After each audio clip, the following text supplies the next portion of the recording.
Welcome back, everyone, to our Fallout 4 survival run featuring Jolene, Wasteland Queen. We join her as she continues her quest to claim the Wasteland one bloody inch at a time. Our first stop is the Milton General Hospital, outside of which we find a roving pack of rust devils.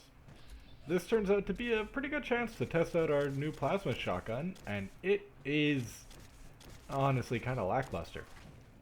It just seems to lack any real stopping power, and if it weren't for the walking tank that is Jolene's power armor, we might not have come out of this fight.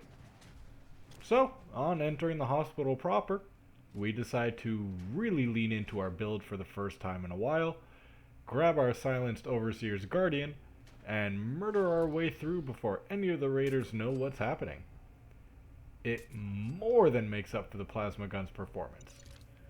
They drop like flies, 1 or 2 shots at a time, and our sneak is so high at this point that even crouching around in 2 tons of pure, unadulterated badass isn't enough to alert them to our presence.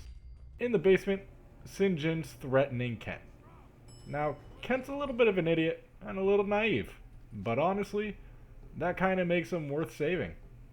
Jolene might not believe in a better world after the apocalypse, but Kent does, and that's worth keeping around. So St. John might have hit a nerve. A dose of Psychojet, and St. John and his goons melt like glass. A quick powwow with Kent to make sure he's okay, and we're off to our next stop.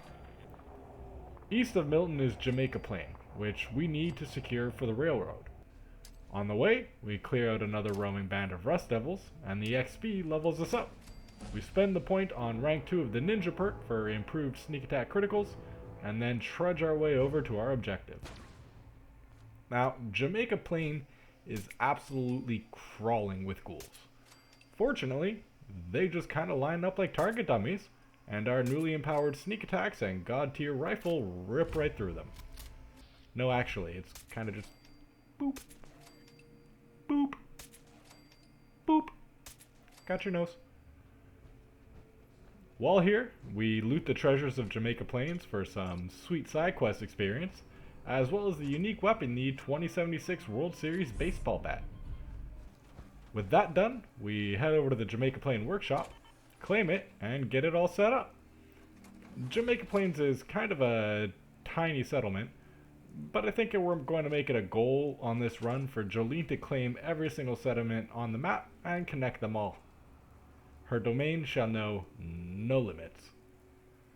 We drop a save and grab ourselves some serious sleep, and then start pushing a little further to the southeast. Since we're in the area, we're going to check a few collectibles off of our bucket list.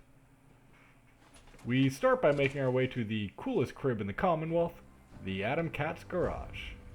These gearhead greasers collect and race power armor, and honestly I love them so much. Rowdy gives us a quest to help out at the Warwick settlement by bringing them some equipment the cats have been repairing, so we hit the road once more. On the way to Warwick, we find the Poseidon Energy Plant, the location of the first collectible on our list. We clear the raiders from the roof and then head into the pipeworks on the side of the building to find a route inside. Most of this is just crawling through dungeon squares and killing mirelurks, who are really oddly persistent. We clear out some robots and raiders from the rest of the building with a combination of extreme prejudice and ultraviolence, and collect our second set of prizes, the Endurance bobblehead and a copy of the Tesla Science magazine. We also decide it's about time we learned a lesson from our adventures and grab a quick nap and save on a nearby sleeping bag. Leaving the plant, we find the looming figures of the FMS Northern Star, a beached pre-war tanker home to mirelurks, ghoul raiders, turrets, and our next prize set, a copy of Tales of a Junktown Jerky Vendor for some improved prices, and the Agility bobblehead. After clearing that whole mess out, the nearby Warwick homestead lets us move our Adam Cat's quest along, and also serves as a beachhead for us to take a little swim over to Festival Island, a massive potential settlement infested with mirelurks and holding yet another coveted collectible for us. We pop some rad meds and doggy paddle our way over. We mark the location, and then we turn right around to get our power armor back, We crack a vertibird signal grenade to get our very non-buoyant gear over to the island. From here, we flip a power switch to wake up the monster mama that is the Wasteland Queen, grab ourselves the luck bobblehead we were hunting for, and down some Psycho Jet to completely annihilate both her and her sidekicks. From there, we grab a vertibird directly over to the Atom Cat's garage, and after turning in the Warwick quest, we help them mop up a few power-hungry gunners who come knocking.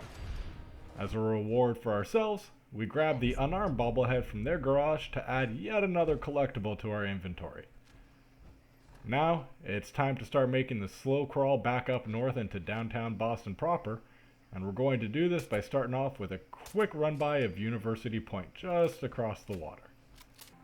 Stealth proves incredibly devastating once again, so we spend 2 banked level ups to grab another couple ranks in the ninja perk for even more sweet sneak attack damage. Once in the university proper, we start collecting loot and popping synths. Along the way, we find a copy of Tesla Science for improved energy weapon critical damage, and learn that the daughter of a settler here had actually found some data the Institute wanted. When they couldn't intimidate the settlers into giving it up, the Institute sent their synths and wiped the place out. We blow up some Mirelurks in the basement, and head up to the top floor to finish clearing out the leftover synths. With that done, we start heading north once more.